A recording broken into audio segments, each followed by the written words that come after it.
37번째 시간입니다. 지금 서 있는 이곳에서 제목으로 함께 말씀 나누겠습니다.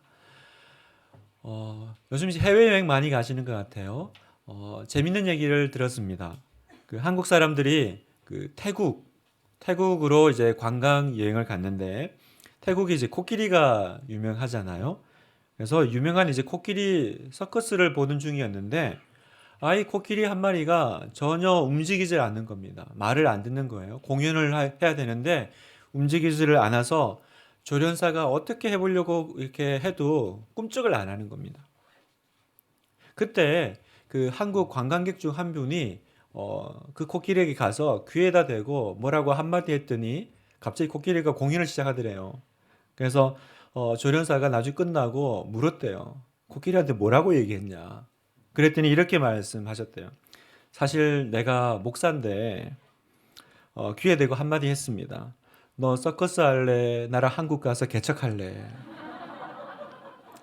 그랬더니 갑자기 얘가 화들짝 놀라면서 공을 돌리기 시작했다는. 네. 여러분 코끼리도 춤추게 하는 것이 개척인데 우리 여러분들은 이 귀한 사역에 함께하고 계시잖아요. 너무 사랑하고 축복합니다. 뭐 사람이나 동물이나 뭐 다 마음 똑같죠. 힘든 거 피하고 싶고요. 또 좋은 자리 더 오래 있고 싶고 그게 다 인지상정 아니겠어요? 그런데 우리는 성경을 보면 전혀 이런 것과 맞지 않게 움직이는 사람들을 발견합니다. 이런 것에 전혀 연연하지 않고 살아가는 듯한 그런 사람들을 보는 겁니다. 오늘 본문 말씀을 보면서 또 그 은혜를 함께 나누기로 원하는데요. 바울과 바나바의 선교 여행을 저희가 따라가고 있습니다. 바울과 바나바가 점점 이제 그 경로를 보면 그 이방 땅 깊숙한 곳으로 점점 들어가게 됩니다. 그런데 그 이동은 어떻게 보면 어쩔 수 없는 이동이었던 겁니다. 왜냐하면 계속 박해를 하니까 움직일 수밖에 없는 거죠. 사도행전 13장 50절 이에 유대인들이 경건한 귀부인들과 그 시내 유력자들을 선동하여 바울과 바나바를 박해하게 하여 그 지역에서 쫓아내니 우리 이제 지난주 주일날 나눴던 그 본문 내용입니다. 복음을 전하러 갔지만 또 거기서 또 박해가 일어났고 선동하여 쫓아내니까 그래서 어쩔 수 없이 옮겨진 건데 그 옮겨진 것이 결국은 어떻게 해요? 하나님의 복음이 말씀이 새로운 곳으로 확장되는 동기가 되더라는 겁니다. 그래서 우리가 오늘 읽은 14장 1절 보면 쫓겨났기 때문에 이고니온이라는 곳으로 갑니다. 이에 이고니온에서 두 사도가 함께 유대인의 회당에 들어가 말하니 유대와 헬라의 허다한 무리가 믿더라. 어쩔 수 없이 쫓겨난 자리입니다. 그런데 또 거기 가보니까 어떤 일이 있어요? 하나님께서 준비하신 복음을 들어야 되는 사람들이 기다리고 있더라는 거죠. 유다와 헬라의 그러니까 많은 사람들이 또 마치 기다렸다는 듯이 그 말씀을 또 듣고 반응하는. 그래서 여러분, 우리가 지금까지 이 사도행전의 그 지나온 스토리를 한번 곰곰이 생각을 해보면 사도행전의 특징을 이렇게 표현하는 제 마음에 이렇게 떠오르는 문장이 있었습니다. 문구가 있었습니다. 그게 뭐냐면 위기는 기회다라는 거예요. 사도행전을 우리가 이렇게 읽어오면서 계속 깨닫는 건 뭐냐면 위기가 기회가 되더라라는 것입니다. 교회는 항상 끊임없는 위기에 직면하죠. 그런데 또 그걸 잘 참고 통과하면 오히려 하나님의 일하심을 경험하는 기회가 되더라는 거예요. 그러니까 여러분 이 땅에 있으면서 우리가 하나님 고난 없애주세요. 하나님 어려운 사람 안 만나게 해주세요. 하나님 힘든 일 안 생기게 해주세요. 우리가 그렇게 기도하지만 그 기도는 거의 응답되기가 어렵습니다. 왜냐하면 이 땅을 살아가는 우리에게 하나님께서 그 일들을 우리만 피하게 하실 수가 없어요. 그 일은 우리가 천국 가면 일어날 일입니다. 그때는 여러분 괴롭히는 사람도 없고 고난도 눈물도 없을 겁니다. 그러나 이 땅을 살아갈 때에는 우리에게는 피할 수 없는 어떤 고난들이 있어요. 그런데 하나님은 단지 고난을 고난으로만 경험하게 하시는 것이 아니라 그 일을 통해서 하나님의 백성들은 하나님의 일하심을 경험하게 하는 그런 통로가 되게 하시더라는 거예요. 사랑하는 우리 하나교회 성도 여러분, 지금 고난을 통과하고 있는 분 계시죠? 또 인생의 특별한 위기 시간을 지나고 있는 분 계실 겁니다. 위기가 기회임을 믿으십시오. 하나님께서 여러분의 그 시간들을 분명히 지켜보고 계시고, 또 하나님께서 어떤 새로운 가능성과 또 새로운 문을 준비하고 계심을 여러분 믿으시길 바랍니다. 그래서 그냥 엎드리십시오. 여러분 엎드려 기도로 돌파하십시오. 기도로 돌파하면 고난은 고난으로 끝나지 않고 새로운 가능성으로 또 성도들에게 열리는 문이 될 줄 믿습니다. 이어서 2절을 보니까 바울이 말씀을 전하는데 또 이렇게 허다한 무리도 믿었지만 또 전혀 다르게 반응하는 사람들이 나와요. 2절, 그러나 순종하지 아니하는 유대인들이 이방인들의 마음을 선동하여 형제들에게 악감을 품게 하거늘. 여러분, 복음을 전할 때마다 꼭 두 분류의 사람들이 나옵니다. 등장하죠. 어떤 부류입니까? 복음에 대해서, 하나님에 대해서 긍정적으로 받고 착하게 회개하는 한 부류가 있는가 하면, 반면에 언제나 뭔가 비틀리고 또 거부하고 불순종하는 사람들의 부류가 있더라는 거예요. 자, 4절도 보면 그 시내의 무리가 나뉘어 유대인을 따르는 자도 있고 두 사도를 따르는 자도 있는지라. 참 재밌지 않습니까, 여러분? 다른 얘기 한 게 아닙니다. 똑같은 시간에 똑같은 메시지를 전했는데 왜 듣는 사람은 항상 두 가지로 반응이 나타날까? 믿는 사람도 있고 안 믿는 사람도 있고 똑같은 얘기입니다. 복음을 받고 기뻐하며 찬양하는 사람들이 있는 반면에 거부하고 비판하는 사람들이 있습니다. 여러분, 이 사실은 예나 지금이나 똑같죠? 오늘날 교회 안에서도 똑같이 일어나고 있는 일 아니겠어요? 예수님이 십자가에 달리실 때 예수님 좌우에도 그 강도 2명이 있었잖아요. 그런데 그 두 사람도 달라요.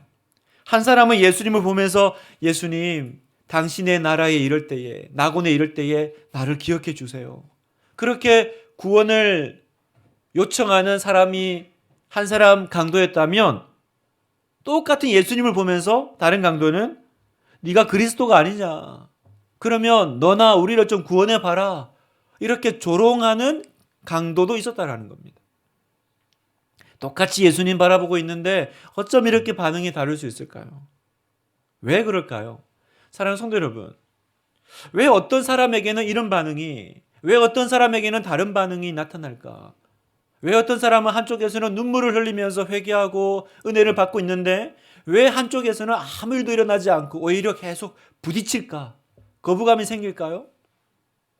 2절에 보면 그 이유가 나와 있습니다. 다시 한번 보면, 그러나 순종하지 아니하는 유대인들이 이방인들의 마음을 선동하여 형제들에게 악감을 품게 하거늘. 자, 여기 보면 그 한쪽 그룹을 설명하는 단어가 있는데 순종하지 아니하는 유대인들이다, 이렇게 표현을 하세요. 무슨 말이냐면 이 사람들의 마음에는 불순종의 영이 가득 차 있다라는 겁니다. 성도 여러분, 죄의 깊은 곳에는 불순종의 영, 거역의 영이 있습니다. 그러니까 하나님을 믿지 않는 사람 속에는 뭐가 있냐면 불순종의 영이 자리하고 있는 거예요. 그러니까 그 영 때문에 일단 거절하고 거역하고 봅니다. 순종하지 않습니다. 불순종의 영이 하나님이 보이지 않게 하는 거예요. 자, 고린도후서 4장 4절 세 번역본으로 제가 읽겠습니다. 그들의 경우를 두고 말하면 이 세상의 신이 믿지 않는 자들의 마음을 어둡게 하여서 하나님의 형상이신 그리스도의 영광을 선포하는 복음의 빛을 보지 못하게 한 것입니다. 그들이 누굽니까? 이 불순종하는 사람들, 또 다른 부류에 대해서 왜 이렇게 할까? 설명을 이렇게 하세요. 이 세상의 신이, 그러니까 사탄이, 불순종의 영이 그 안에 머물러서 믿지 않는 그 마음을 어둡게, 우리가 읽고 있는 개역개정은 혼미하게 했다라고 해요. 가리니까 안 보이는 거예요. 이것이 문제입니다.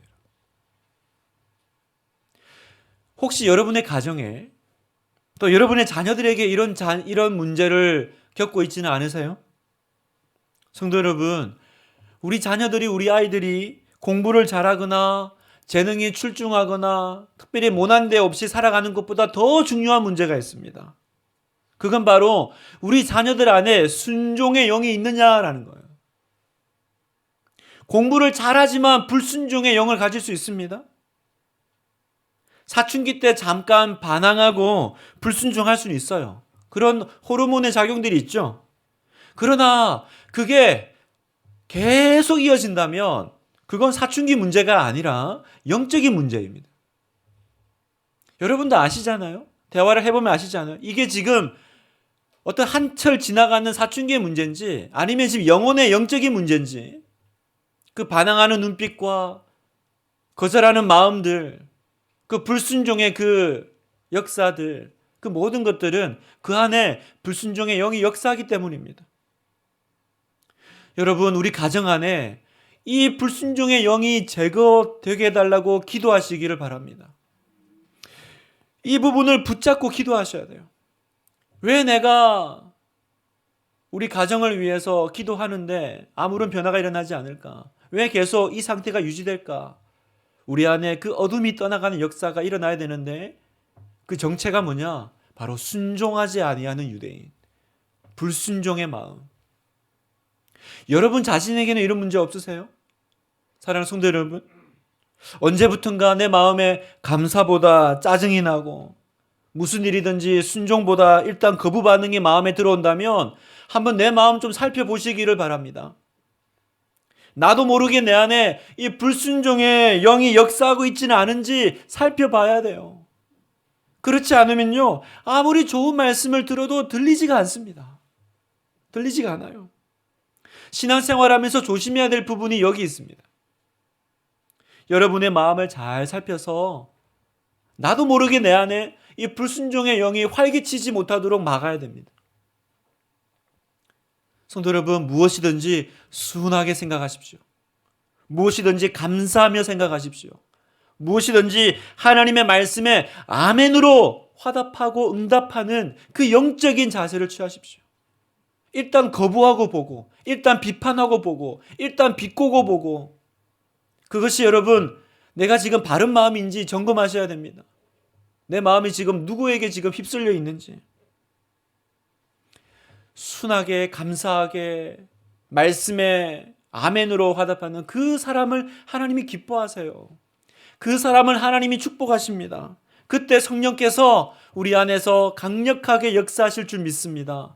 우리 교회 안에 그 악한 영이 떠나가고 진리의 영이, 성령의 영이, 순종의 영이 우리 가운데 가득 임하기를 그렇게 축복합니다.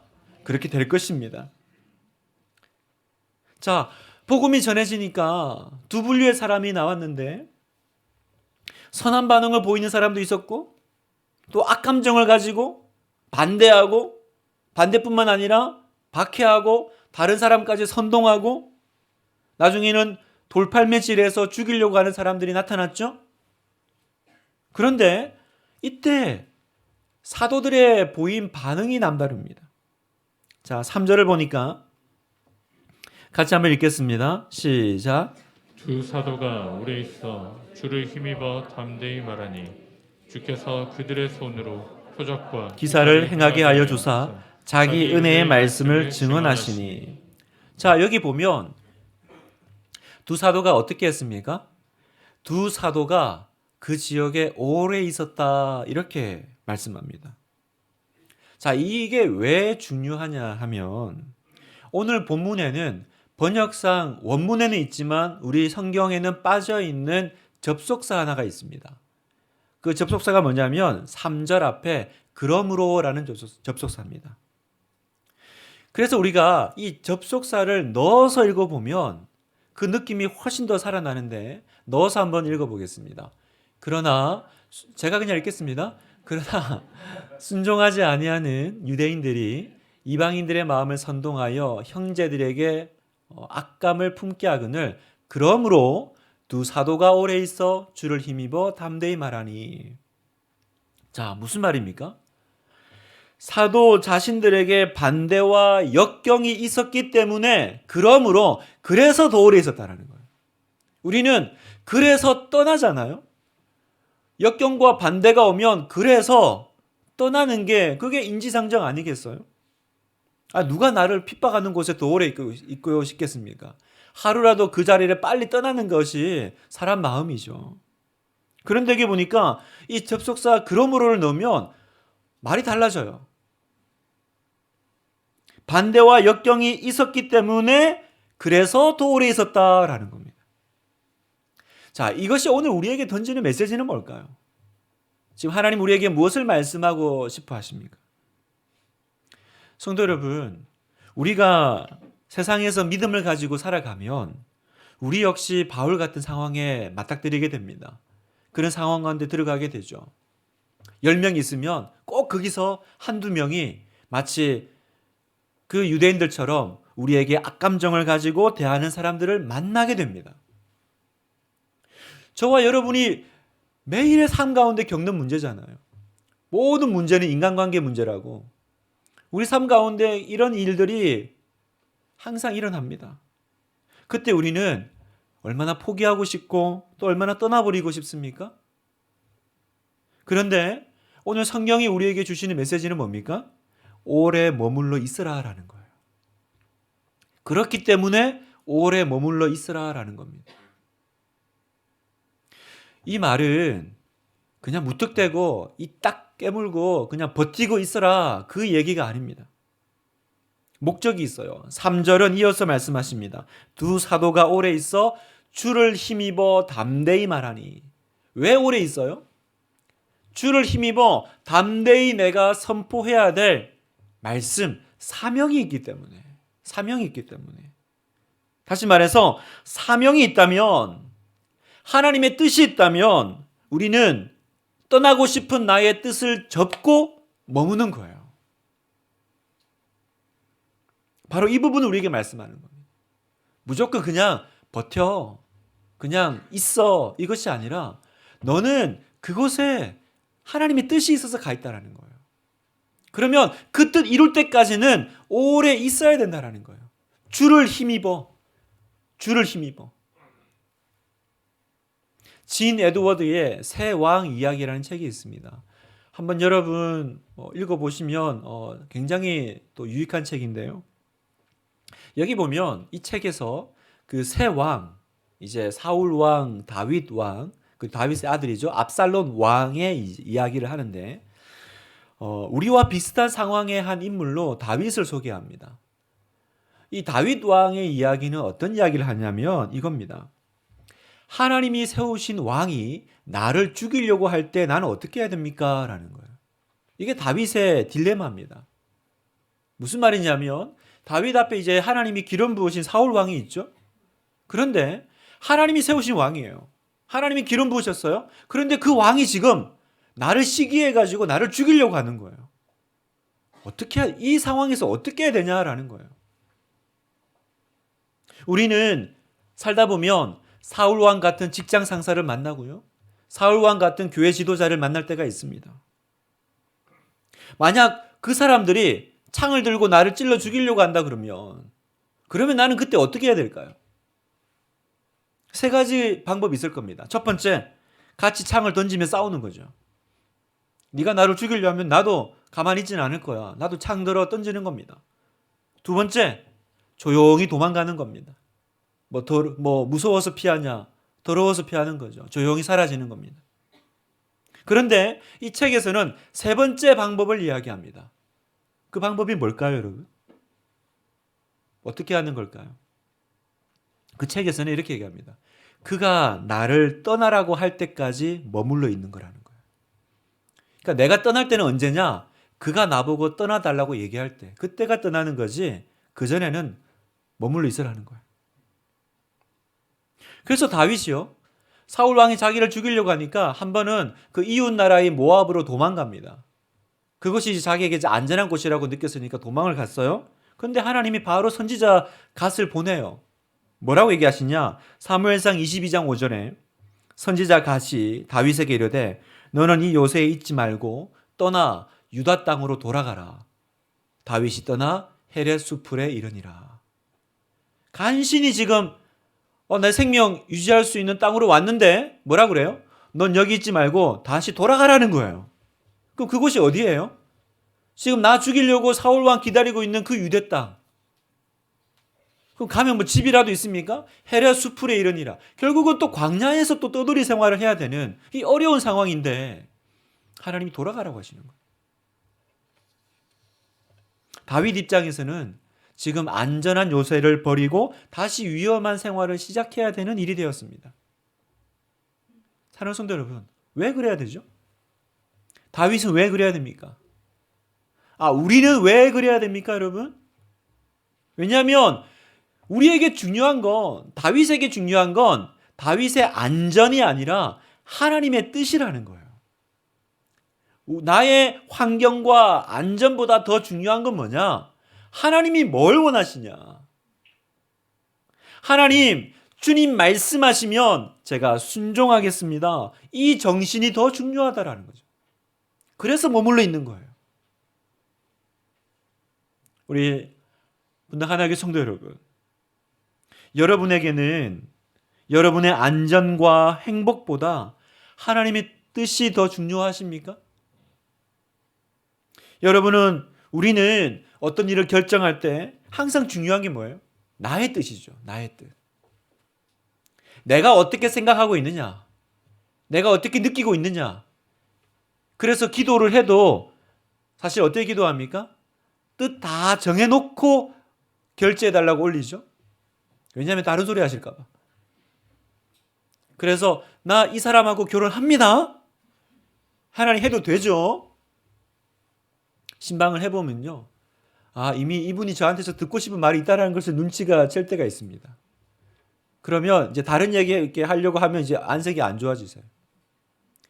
내가 지금 이걸 목사님한테 와서 한 번 더 확증받고 싶은 거죠. 왜 그럴까요? 내 뜻이 더 중요하니까.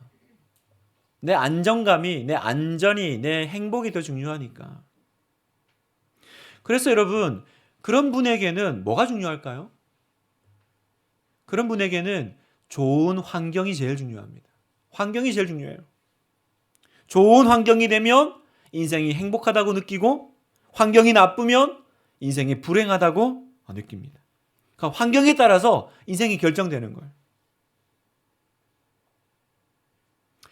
어느 목사님이 이제 담임으로 나가시게 됐습니다.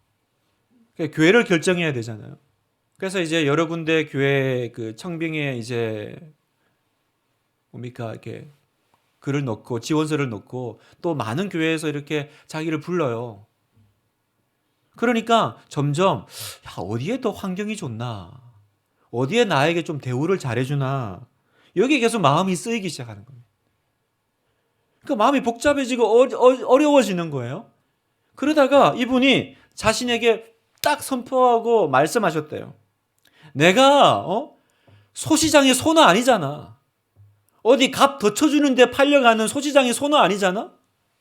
그래서 이분이 마음을 딱 정하고 하나님께서 가라고 하시는 곳, 하나님께서 사명 주시는 곳, 거기가 뭐 크든 작든 환경이 좋든 나쁘든 나에게 대우를 잘해주든 못, 그게 아니라 어디 그냥 콧줄에 끌려가지고 소시장의 소처럼 내가 너 값 더 쳐줬어 일로 와 하면 끌려가는 그런 목회자가 되지 않기로. 이 목사님이 외침이요, 제게도 큰 울림이 됐어요. 그리고 되게 부끄러워졌습니다. 제 안에도 혹시 그런 마음이 없었을까? 나는 왜 이 자리를 어려워했을까? 혹시 더 좋은 환경, 더 좋은 대우에 대해서 내 마음이 미련이 있어서 그래서 내가 이 자리를 힘들었던 건 아니었을까? 제가 되게 오늘 이 말씀을 읽으면서 어제 회개가 많이 나왔습니다. 우리 성도 여러분, 여러분은 소시장의 소가 아닙니다. 소가 아닙니다. 어디 환경 더 좋은 곳, 조건 더 좋은 곳에 팔려가는 사람들이 아니세요. 여러분들은 하나님의 소명을 받은 사람인 줄 믿습니다. 여러분은 이 땅에 좋은 환경 찾아오신 분들이 아닙니다. 하나님이 여기 땅에 천국 가서 살아라고 보내신 분들이 아니세요. 하나님이 계획하신 뜻이 있고 하나님이 받으실 영광이 있기에 그 소명을 여러분에게 안겨주셔서 오늘 여러분이 그 자리에 계신 줄 믿습니다. 우리에게 중요한 건 하나님이 나를 어디로 보내기를 원하시는지, 하나님의 뜻이 무엇인지 그걸 아는 거죠. 그걸 아는 거죠. 그래서 이 하나님이 주신 뜻과 소명이 분명한 사람은 좋은 환경 때문에 그렇게 좋아하지도 않습니다. 또 나쁜 환경에 있다고 자신을 그렇게 비참하게 여기지도 않습니다. 때로는 전 되게 부끄러워요. 뭐가 부끄럽냐면 말만 개척교회지 사실 우리가 무슨 개척교회입니까? 저는 되게 부끄럽습니다. 제 주변에도 개척교회 목사님들이 계십니다.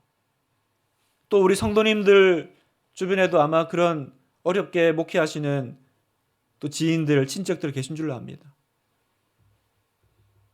우리가 무슨 개척교회입니까?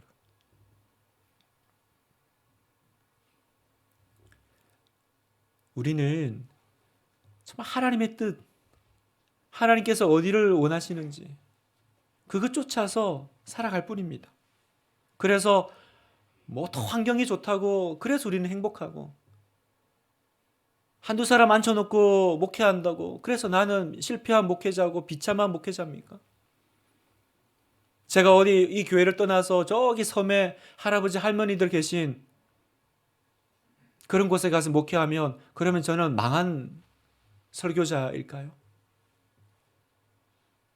제 아버지 평생 그렇게 목회하셨습니다. 그렇게 못 사는 분들하고 섬에서 목회하셨습니다. 지금도 저기 어딘가에는 오늘 똑같은 시간에 우리는 몇백 명 앉아 있는데 거기는 몇십 명이 뭐예요? 대부분 나이 많으신 어르신들 모시고 목회하는 목사님들이 있습니다. 여러분 누구 영광이 더 클지는 천국 가봐야 합니다. 여러분 저는 부끄럽습니다. 그래서 사랑하는 성도 여러분, 하나님이 때론 나한테 그 힘든 환경에 머물라고 하실 때가 있어요. 다윗처럼 나왔는데 하나님이 너 거기 다시 들어가 라고 말씀하실 때가 있습니다. 그때 우리는 소시장의 소처럼 살지 않기를, 어디 값 더 쳐주는데 환경도 좋은데 끌려가는 소시장의 소가 아니라 하나님의 부름받은 소명자로 살아가기를 축복합니다. 내 인생의 꿈과 목표는 하나님의 영광을 위해 살리라. 내가 하나님의 영광을 위해서. 하나님 영광 안 되면 그게 아무리 좋아도 저 보내지 마세요.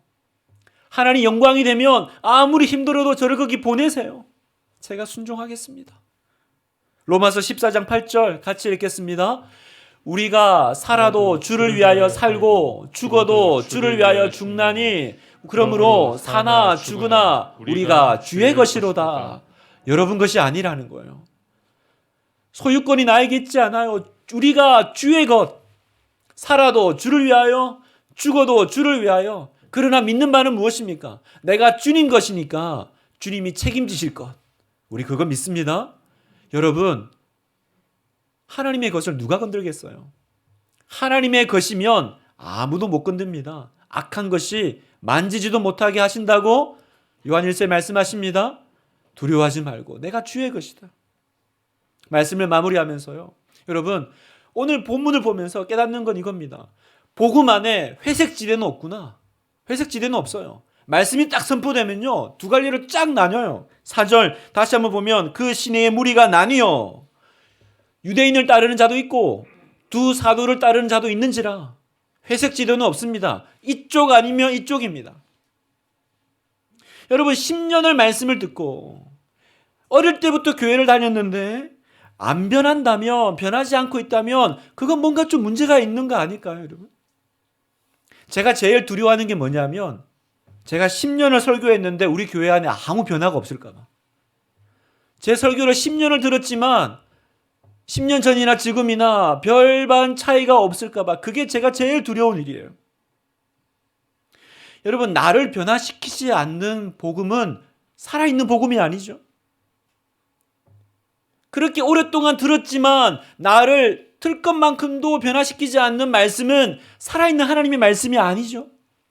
저는 이게 두려운 거예요. 회색 지대는 없어요. 이쪽 아니면 이쪽입니다. 동물 이야기를 했으니까 동물 이야기로 마무리하려고 합니다. 가끔 TV 보면요, 그 이빨 빠진 곰들이 나와요.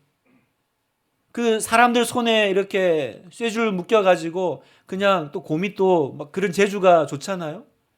서커스 하고 재주 부리면서 또 주인이 주는 사탕 하나 받아 먹는, 사람들 앞에 묘기나 부리며 살아가는 그 곰들을 볼 때 때로는 참 이렇게 뭐랄까요, 애처로운 마음이 들어요. 그러면서 우리 모습이 오버랩 되는 거예요. 우리도 꼭 그럴 수 있겠더라고요. 하나님은 우리에게 믿음의 야성을 주셨어요. 복음의 불을 주셨고 기도의 능력을 주셨습니다. 그래서 그 능력으로 사람 살리고 하나님 영광 위에 불같이 살라고 우리에게 하셨어요. 근데 우리는 이빨 빠진 사자나 곰처럼 세상이 주는 그 달콤한 유혹 그거 하나 받아 먹으면서 그렇게 살다가 끝내지는 않을까? 그게 저희 두려움입니다. 분당 하나교회가 개척할 때 우리는 부흥을 꿈꿨습니다. 그러나 여러분 오해하지 마세요. 우리가 생각하는 부흥은 여기서 층 하나 더 올리는 거 아니에요. 우리가 생각하는 부흥은 수백 명이 수천 명으로 늘어나는 게 아닙니다. 교회는 크고 작은 것으로 결정되는 게 아니에요. 얼마나 많은 일을 하느냐로 결정되는 것도 아니더라고요. 중요한 건 뭐냐? 중요한 건 여기 하나님의 사람들이 배출되고 있느냐. 여기 성도들이 사도행전의 그 사람들처럼 가슴에 성령의 불을 가지고 살아가고 있느냐. 그럴 때 세상은 변할 줄 믿습니다. 우리는 이 시대에 그걸 부흥이라고 말할 겁니다. 큰 교회가 어디 없습니까, 여러분? 큰 교회가 부흥이라면 한국 교회는 이미 부흥 맛봤어요. 맛봤어요. 이 정도 하면 됐죠. 그러나 부흥이 오지 않은 이유는 우리가 이제는 하나님의 사람으로 그 성령의 불로 하나님이 뜻이면 멈춰서고 하나님 뜻이면 가고, 여러분과 제가 함께 이 꿈을 꾸기 원합니다. 어떤 꿈이냐? 이사야 60장 22절 마지막으로 한 절 읽고 우리 기도하겠습니다. 자, 같이 읽겠습니다. 그 작은 자가 천명을 이루겠고 그 약한 자가 강국을 이룰 것이라. 때가 되면 나 여호와가 속히 이루리라. 아멘. 그 작은 자가 천명을 이루는 꿈, 그 약한 자가 강국을 이루는 꿈. 작다고 약하다고 위축되지도 비참해지지도 마십시오. 여러분은 환경이 여러분을 결정하지 않습니다. 여러분은 소명자입니다. 여러분은 하나님이 뜻하신 바가 있어 하나님께 영광 돌리기 위해서 살아갑니다. 내 평생의 꿈을 나는 하나님이 영광을 돌리는 사람으로 살아가리라. 내가 서 있는 이 땅에서, 내가 서 있는 이곳에서 내가 그렇게 살아가리라. 그렇게 고백하고 선포하는 여러분 되시기를 주님의 이름으로 축복합니다.